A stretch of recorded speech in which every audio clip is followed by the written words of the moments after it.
харамсалтай хар өдөр гэдгийг таахан санаж байна. Тэгээ Монгол Ардын нам бол энэ 2024 оны улсын хурлын сонгуульд оролцохдоо ард түмнийхээ төлөө ажиллана, авилгатай тэмцэн. Ер нь энэ одоо сонгуулиар ард түмэн ялах уу, авилгачид ялах уу гэдгийг одоо шийдэх ийм одоо сонгуулаа гэж бид бол одоо сонгууль нэр дэвшигтэй үрээлж ард түмний саналыг барьж сонгогдсон. Тийм ч учраас төрийн эрхлүүлж байгаа Монгол Ардын нам бол шудраг, ёс зүйтэй, хууль дүрмийг чанд хэмжүүлэх ёстой гэж бид үзэж байгаа. Яг өчигдөр ороо одоо Монгол Ардын намын хөвчгийн хэлбэрээр оролцож төрийн эрхлүүр гишүүнийг намаас одоо хүүг шийдвэр гаргасан гэж хэлээс бүтэсэн. Бидний хувьд бол намаас төшүүлсэн мөрийн хэлбэр 5 иш ажиллагааг өгчний ажиллагаас ангил байдаг гэж өгсөн болохоос биш албан тушаалын төлөө асуултанд тэмцэлнэ гэж бид бол сонгуулиар анзаарсан. Ард түмний амьдрал хүнд байна, цалин дэвтэр мөнгө шаардлагатай байна, ажлын байр хэрэгтэй байна. Энд манай одоо эрхэлж байгаа нам албан тушаалын төлөө дөрөнгөд тоглож хийж болохгүй гэж бидний үзэж байна. Тийм учраас энэ зүйл дээр улс төрийн хууган намын бол томстой хариуцлагатай өстой энэ шаардлагыг үүсгэж байна. Энэ намын гишүүнийхөө шаардж байна. Өөрөөр хэлбэл хамтын ерөнхийлөгөөр энэ одоо гаргасан шийдвэрээ эргэж авахгүй тохиолдолд бидний хувьд улсын хурлын дах одоо Монгол Ардын намын нөхрөөс түншлэн цаашид одоо Монгол Ардын намаас гарах хүртэл ийм одоо шаардлага байна. Энэ одоо өнөөдөр шийдээс үлдэж байна. Энийг одоо хаамжаас хэлье. Тэгээд энд үйлчилсэн шүүдвар зөвхөн байршуулж хэлдэг.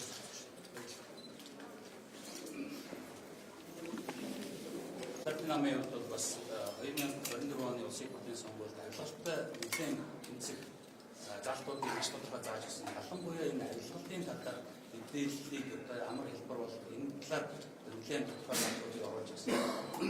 Гэтэл яг сая өчигдрийн хамтын ерөнхийлөгчийн оны борлын дээр болсон үйл явцаас харахад бол бас энэ тэнцвэргүй үйл явдлууд ялангуяа авилгалтай холбоотой асуудал ярьсан хүн нь одоо буруутаад энэ хоёр хүний асуудал гэж байна. Нэгдүгээрт нь их баяр гишүүний одоо худал мэдээлэл өгсөн гэдэг нэг асуудал байна. Нөгөө талд нь амар сатан даргатай холбоотой асуудал байна. Тэгэхээр хоёр хүний асуудал байхад энэ буруухан зарчим нь зөвхөн нэг хүн дээр үйлчлээ. Хуулиар одоо энэ буруухан тогтоох энэ буруугүй гэдэг зарчим нэг хүн дээр нь үйлчлээд нөгөө хүн дээр нь үйлчлэхгүй шийдвэр гарсан бас харамсаж байна. Энэ одоо шийдвэрийг бол Монгол Ардын намын гишүүдийн энэ олон мянган гишүүдийн бас санд гэж бодохгүй байгаа. Тэгэхээр энэ саналаа бас одоо Монгол Ардын хяналтын ерөнхийлөгөөр сэргийж хараач. Тэгэхгүй бол сая Батбаяр гишүүний хэлдгээр бидний одоо гишүүд Монгол Ардын намын бүлгээс гарах, Монгол Ардын намаас гарах хүртэл хэмжээ авна. Энэ нь өөрөө Монгол Ардын нам бол одоо авилгалтаа тэмцэх энэс авахч байгаа гэсэн иймэрхүү одоо төсөөллийг нийт гишүүдийн тэр итгэл үнэмшлийг илэрхийлж чадахгүй байна гэж бодож байна. Тэгэхээр энэ асуудлууд нь шүүхээрээ шийдэгдээд асуудал тодорхой басны дараа энэ асуудлыг ярих ёстой. Намын дүрмээр бас заасан асуудал болохоор авилгалтай холбоотой асуудалд орвол намаас бүтгэж одоо энэ заалт байна. Тэгээд тэр асуудлыг шийдэлсэний дараа намаас чөлөөлгүй буцаж ирэх үү. Ийм дүрмийн заалттай байдаг. Тэгэхээр энэ заалтуудаа барьж тэгээд хамтын ерөнхийлөгөөр бас саяын гаргасан шийдвэр бол намын гишүүдийн Монгол Ардын намын гишүүдийн одоо санаа зорилгыг ихгүй байна. Энийг эргэж хараач гэсэн энэ санал бодлоо гэж байна. Өмнө нь таныг Монгол Ардын намаас хүүхдийн холбоотой асуудал хэлчихсэн шүү дээ. Одоо чуулганы хуралдааны үеэр ч гэх юм уу тэр асуудал намын одоо үйлчлэл төрчиж байгаа асуудал. Энэ үед ер нь яг намын дүрмээр намын гишүүчлээс хастай холбоотой яг нарийн тодорхой тусгасан энэ заалт тасаа хамжихгүй байна. Намын дүрмээр одоо намын гишүүнээс хасах тодорхой хэдэн заалтууд байгаа. Нэгдүгээр улсын хурлын сонгуульд одоо намынхаа эсрэг бие дааж нэр дэвшигчийн эсрэг ажлууд тэгээд санал бодлого аливаа шатны сонгуульд санал бодлого үйл ажиллагаа явуулсан бол тодорхой 3 асуудал байна.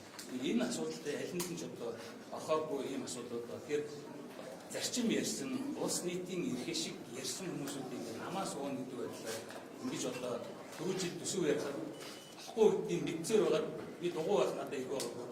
Тэгээд би тэрийг эсний төлөө бас намаас хүүхд асуудал яригдчихсэн. Одоо жишээлбэл бас авилгад бол бид эдийн одоо өнөөдрийн хамгийн том асуудал бол энэ өнөөдрийн хүмүүсийн амьдрал ядуу байгаа улсын хөгжөөд байгаа тооттой мөртлөө хүмүүсийн кармантах байдал сайжрахгүй амьдрал дээрхгүй байгаа гол шалтгаан авилгад бол тэгэлээ хамгийн номер 1 байсан бол авилгад бол энэ нэг хүн биш тэгээд эндээ бол одоо бид нар эрс шийдэмгийн одоо тэмцгээс энэ дэр эргэлзэх ёсгүй. Тэгэхээр өнөөдрийн одоо өчигдрийн гаргасан шийдвэр бол энэ нь одоо байр суурийг анхуулсан ухарсан юм үйл явдал боллоо гэж бодож байна.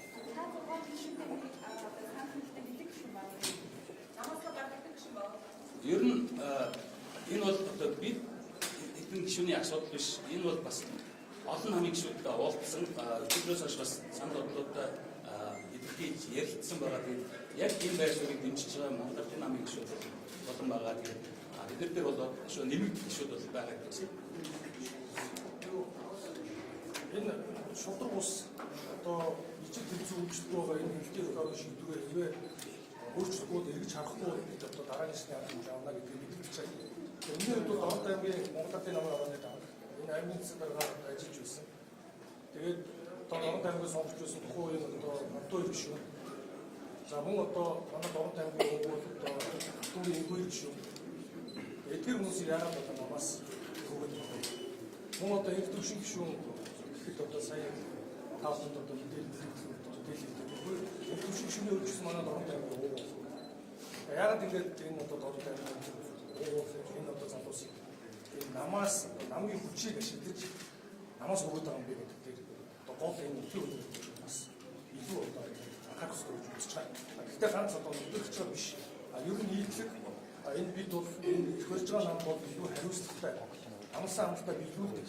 Тэр амлалтын хэсэг 5 ажлаагаа хэрэгжүүлэхийн төлөө амлалтаа биелүүлж зүтгэдэг байх ёстой. Энэ ард түмний амьдралд ороодож байгаа гол шалтгаан бол амлалтаа байна.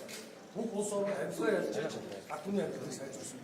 Тийм учраас энэ зүйлээс илүү одоо ёс зүйтэй хариуцлага өгөх хэрэгтэй гэдгийг шаардж байгаа. Энэ бидний саналыг дэмжиж байгаа улсын хурлын Монгол Ардын намын гишүүд байвал бидэнтэй нэгдэж болно. Тэгэхээр бид шууд одоо намаас гарыг гэж хэлдэг.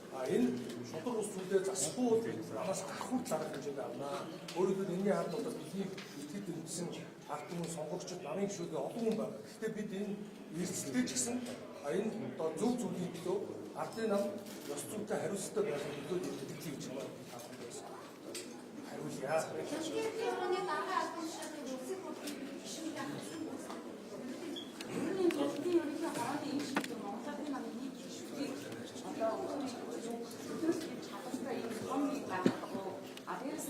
Намын гишүүний хөөхтэй асуудалтай асуудлыг хэлэлцэх тухайн байгууллага заавал одоо нэр холбогдож байгаа гишүүний харилцаа оролцуулах заах гэдэг.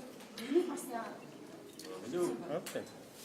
Хаа сонжоо энэ тэгсэн 2024 оны гол намтай нийслэлийн сонсголт. Энэ сонсголтыг хойд Монголын үндэсний Оо аз гэнэ. нийтэд дэлгэж Монголын энэ нэгэн боловсрол айлтгуулсан тушаа энэ ухаалаг Яасан байв. өндөө нийгэм дэлгэж тавьсан.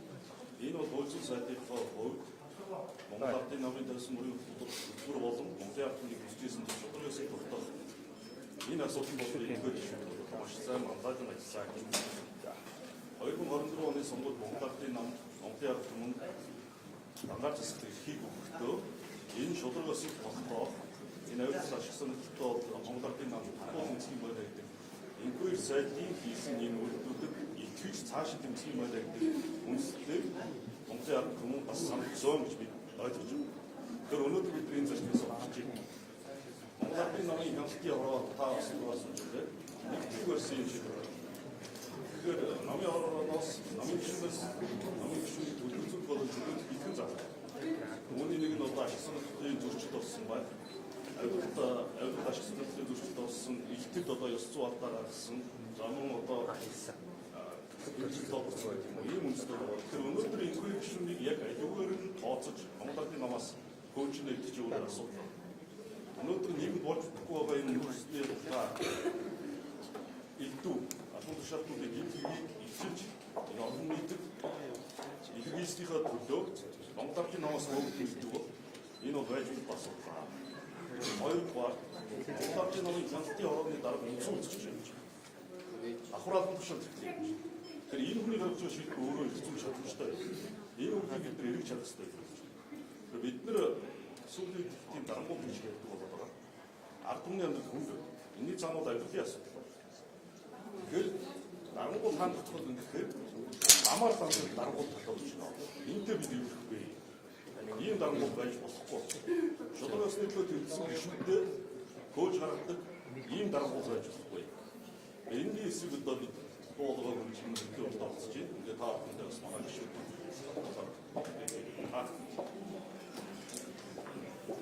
За та бүхэндээ